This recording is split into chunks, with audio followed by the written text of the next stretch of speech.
सदार आहेत. त्यांनीच आम्हाला इथल्या जहागिरीचा अधिकार दिला आहे. सर्व कथी छान चालले आहे, पण गड्यांनो, मला मुळी जाण्याचं वाटत नाही. सुलतानाच्या वतनदारीवर आपण संतुष्टी लावे का? दुसऱ्यांच्या वहाने आपण पाणी प्यावे का?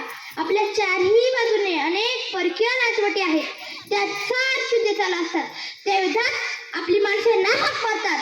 कुटुंबाच्या कुटुंबे देशोधडी लागतात. आपल्या मुलकाची भूदान होते. इतकंच असणे आपल्या पदरी काय तर गुलामगिरी. आपण किती दिवस सहन करायचे? दुसऱ्यांसाठी किती काळ खपायचे? सांगा, तुम्हीच सांगा. वतनाच्या लोभाने आपण असेच चालू द्यायचे का? बोला बालराजे, बोला. आपला मनोदय सांगा आम्हाला. तुम्ही जे सांगाल ते करण्यासाठी आम्ही एका पायावर तयार आहोत. तुम्ही जे सांगाल ते आम्ही करू. आमचे प्राणही देऊ. गड्यांनो, आपला मार्ग ठरला. आपण सर्वांनी आपल्या ध्येयासाठी सर्वांनी झटायचे, सर्वांनी खपायचे, सर्वांनी प्राणही अर्पण करायला तयार व्हायचे. आपले हे ध्येय म्हणजे हिंदवी स्वराज्य. तुमचे, माझे, साऱ्यांचे स्वतंत्र राज्य स्थापन करायचे.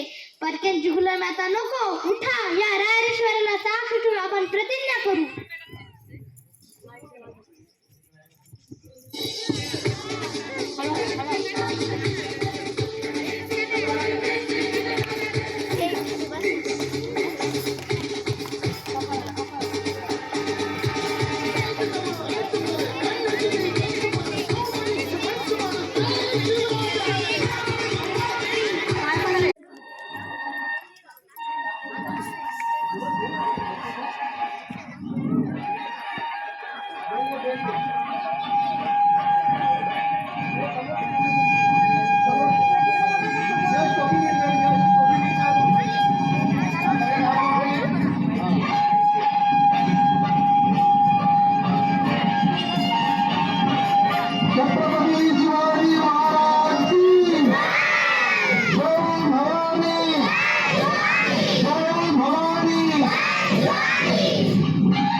धन्यवाद.